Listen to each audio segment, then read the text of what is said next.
Hello friends, welcome to Ramzan சமையல். Morning பிரேக்ஃபாஸ்ட்டாக இருந்தாலும் evening ஸ்நாக்ஸாக இருந்தாலும் இது ஒன்று போதுங்க. இதுக்காக மாவை ஊற வச்சு அரைச்சி கஷ்டப்பட வேண்டாம். ஒரு கப் அளவுக்கு சேமியா இருந்தால், ரவை இருந்தால், ஒரு 3 இன்க்ரீடியன்ட் தாங்க சேர்த்து இது செய்யலாம். ரொம்பவே டேஸ்டியாக இருக்கும். இது கூட சாம்பார், சட்னி இல்லைனாலும் பரவாயில்ல, சாஸ் வச்சு கூட சாப்பிட்லாம். அவ்வளோ ஒரு டேஸ்டியாக இருக்கும்.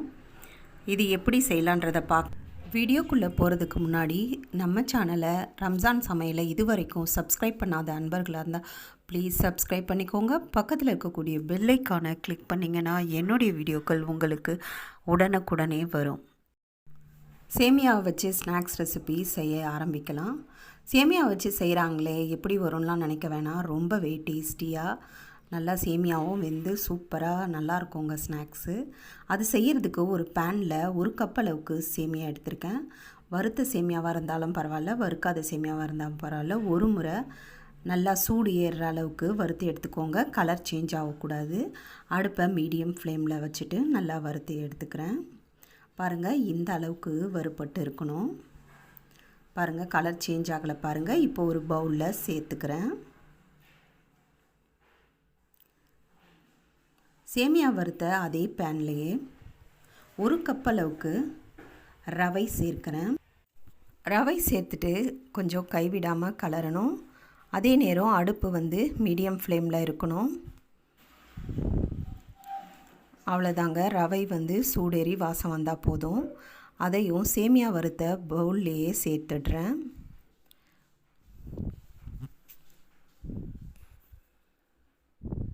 அதற்கு தேவையான அளவுக்கு உப்பு 1/4 ஸ்பூன் அளவுக்கு சேர்த்துருக்கேன். தயிர் 1/2 கப் சேர்த்துருக்கேன். நல்லா 2 நாள் ஃப்ரிட்ஜில் இருந்த தயிர். கொஞ்சம் புளிப்பாக இருக்க மாதிரி சேர்த்துக்கோங்க. ரொம்ப புளிச்சு சேர்க்க வேண்டாம். கொஞ்சம் புளிப்பாக இருக்க மாதிரி சேர்த்துக்கிட்டிங்கன்னா உங்களுக்கு டேஸ்ட் அட்டகாசமாக வரும். தண்ணீர் சேர்த்து நல்லா கலந்து எடுத்துக்கிறேன்.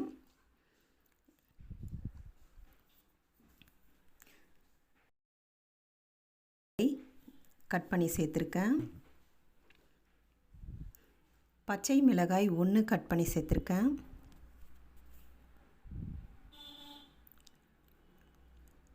இஞ்சி ஒரு சின்னதளவு துண்டு நல்லா கிரேட்டரில் துருவி சேர்த்துக்கணும்.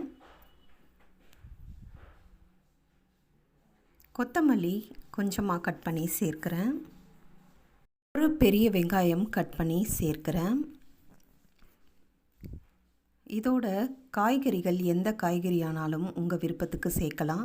நான் கேரட் எடுத்துருக்கேங்க, அதை சேர்க்கிறேன். கேரட் சாப்பிடாத, காய்கறி சாப்பிடாத குழந்தைங்களுக்கு இந்த மாதிரி ஸ்நாக்ஸில் நம்ம மறைச்சி எவ்வளோ வேணாலும் கிலோ கணக்கில் கொஞ்சம் கொஞ்சமாக மறைச்சி நமக்கு அவங்களுக்கு கொடுக்கலாம். இதை நல்லா கலந்து எடுத்துக்கிறேன்.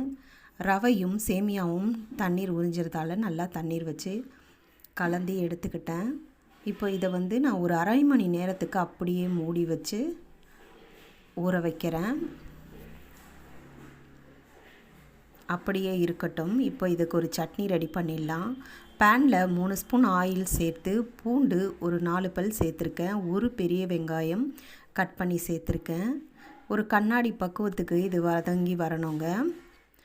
தக்காளி ஒரு பெரிய தக்காளியாக கட் பண்ணி சேர்க்கிறேன்.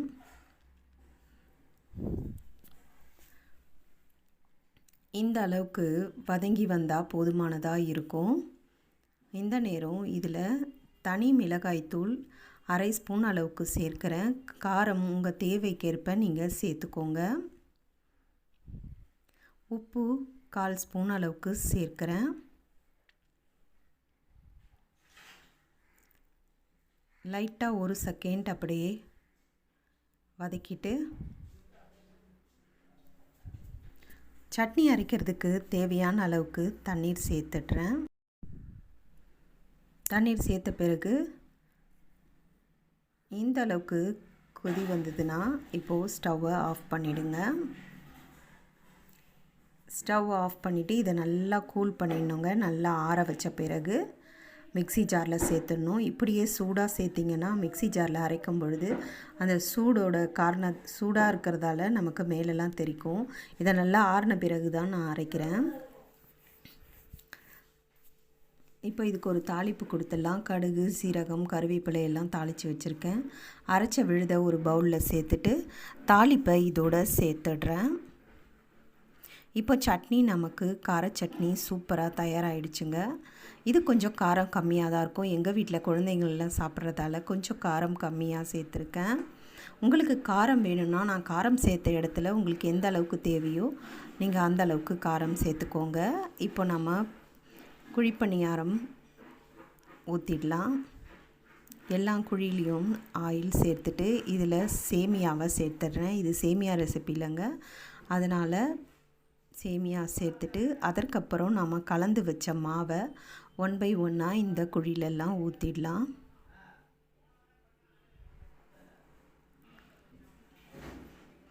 எல்லா குழிகள்லேயும் ஊற்றிட்டு இந்த பதத்துக்கு பணியாரம் ஊற்றுறதுக்கு சரியான கன்சிஸ்டன்சிங்க. குழிப்பணியார கல் இல்லாதவங்க எப்படி செய்யணும்னு வீடியோ கடைசியில் நான் சொல்லியிருக்கேன். அதனால் வீடியோவை ஸ்கிப் பண்ணாமல் பாருங்கள்.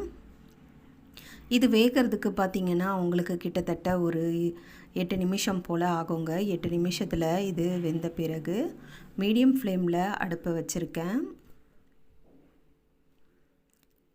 சேமியா இருக்கிறதால குச்சி குச்சியாக நிற்கிது. நம்ம இதை மாதிரி கரண்டியில் அட்ஜஸ்ட் பண்ணி கரெக்டாக விட்ட பிறகு இதை நம்ம திருப்பி விட்டுடலாம்.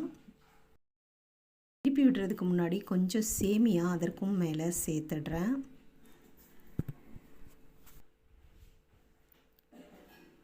சூப்பராக பாருங்கள், இந்த பக்கம் வெந்து வந்திருக்கு, ஃப்ரை ஆகிடுச்சு. இதே போலவே எல்லாத்தையுமே திருப்பி விட்டுடுறேன்.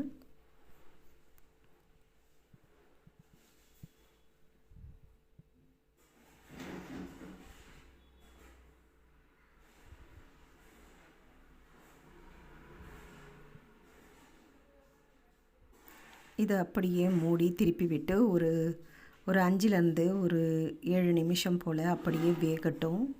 நல்லா வெந்துடுச்சுங்க. இந்த வீடியோ பிடிச்சிருந்ததுன்னா கண்டிப்பாக லைக் பண்ணுங்கள். மறக்காமல் உங்கள் ஃப்ரெண்ட்ஸ் அண்ட் ரிலேட்டிவ்ஸோடு ஷேர் பண்ணிக்கோங்க. நமக்கு சுட சுட சேமியாவில் பிரேக்ஃபாஸ்ட் தயாராகிடுச்சுங்க. இதை ஈவினிங் ஸ்நாக்ஸாகவும் நீங்கள் கொடுக்கலாம். நான் இன்றைக்கி கார சட்னி வச்சு சர்வ் பண்ணுறேன். இதுக்கு நீங்கள் ஒரு சாஸ் கூட வச்சு சர்வ் பண்ணலாம், ரொம்பவே நல்லாயிருக்கும்.